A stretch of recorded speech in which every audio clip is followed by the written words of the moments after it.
SSLC പരീക്ഷയിൽ വിജയിച്ച മുഴുവൻ വിദ്യാർത്ഥികൾക്കും ഉപരിപഠനത്തിന് അവസരം നൽകണമെന്നാവശ്യപ്പെട്ട് തിരൂരങ്ങാടി മണ്ഡലം മുസ്ലിം യൂത്ത് ലീഗ് കമ്മിറ്റിയുടെ നേതൃത്വത്തിൽ തിരൂരങ്ങാടി വിദ്യാഭ്യാസ ജില്ലാ ഓഫീസറുടെ ഓഫീസ് ഉപരോധിച്ചു. പരപ്പനങ്ങാടി പൊതുമരാമത്ത് കോംപ്ലക്സിൽ നടന്ന സമരത്തിൽ പ്രവർത്തകരെ പോലീസ് അറസ്റ്റ് ചെയ്തു നീക്കി. പ്രവർത്തകരും പോലീസും തമ്മിൽ ഉന്തും തള്ളും നടന്നു.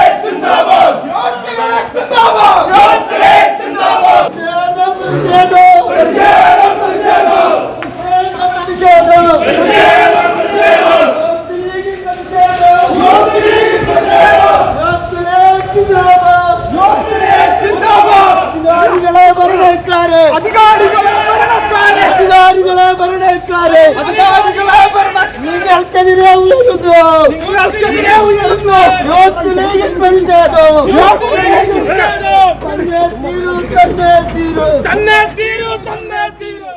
രണ്ട് അലോട്ട്മെന്റ് കഴിഞ്ഞിട്ടും പഠിക്കാൻ അവസരം ലഭിക്കാത്തതിനെ തുടർന്ന് ആത്മഹത്യ ചെയ്ത പരപ്പനങ്ങാടിയിലെ വിദ്യാർത്ഥി ഹാദി റുഷ്ദയുടെ മരണത്തിലെ പ്രതികൾ വിദ്യാഭ്യാസ വകുപ്പാണെന്നും ഇനിയും ഇത്തരം മരണങ്ങൾ ഉണ്ടാകാതിരിക്കണമെങ്കിൽ മലപ്പുറം ജില്ലയിൽ പുതിയ ബാച്ച് അനുവദിക്കണമെന്നും ആവശ്യപ്പെട്ടായിരുന്നു യൂത്ത് ലീഗ് സമരം. രാവിലെ 10 മണിയോടെ തുടങ്ങിയ സമരം 11 മണിവരെ നീണ്ടു. മണ്ഡലം പ്രസിഡന്റ് UA റസാഖിന്റെ അധ്യക്ഷതയിൽ നടന്ന സമരം ജില്ലാ സെക്രട്ടറി ഷെരീഫ് വടക്കയിൽ ഉദ്ഘാടനം ചെയ്തു. ഓഫീസ് ഉപരോധിക്കുമെന്ന് പ്രഖ്യാപിച്ചു. നമ്മൾ ഭാരവാഹികളെ മാത്രം വിവരറിയിച്ചു. ഈ പരിപാടി സംഘടിപ്പിക്കാനായിരുന്നു ഉദ്ദേശിച്ചിരുന്നത്. പക്ഷേ പോലീസ് നമ്മുടെ പ്രതിഷേധം ഇവിടെ ഡോറിന് മുന്നിൽ തടഞ്ഞിരിക്കുകയാണ്. തീർച്ചയായിട്ടും ഈ പ്രതിഷേധം വിദ്യാഭ്യാസ ഓഫീസിലുള്ള ഓഫീസർമാർ അറിയാതെ പോകുന്നതിൽ ഞങ്ങൾക്ക് ശക്തമായ പ്രതിഷേധമുണ്ട്. തീർച്ചയായിട്ടും ആ ഡോറിന് മുന്നിലായിരുന്നെങ്കിൽ ഇവിടെ 8ഓളം ഓഫീസുകൾ പ്രവർത്തിക്കുന്നുണ്ട്. ഈ 8ഓളം ഓഫീസുകളുടെ പ്രധാന കവാടമാണ് ഈ അടച്ചിരിക്കുന്നത്. തീർച്ചയായിട്ടും വിദ്യാഭ്യാസ ഓഫീസിന്റെ മുന്നിലായിരുന്നെങ്കിൽ ഞങ്ങൾ സംസാരിക്കുന്നതെങ്കിലും അവർ കേൾക്കും എന്നുള്ള പ്രതീക്ഷ ഞങ്ങൾക്കുണ്ടായിരുന്നു. പരപ്പനങ്ങാടിയിൽ കഴിഞ്ഞ ദിവസം ഒരു സഹോദരി ആത്മഹത്യ ചെയ്യുന്ന സാഹചര്യമുണ്ടായി.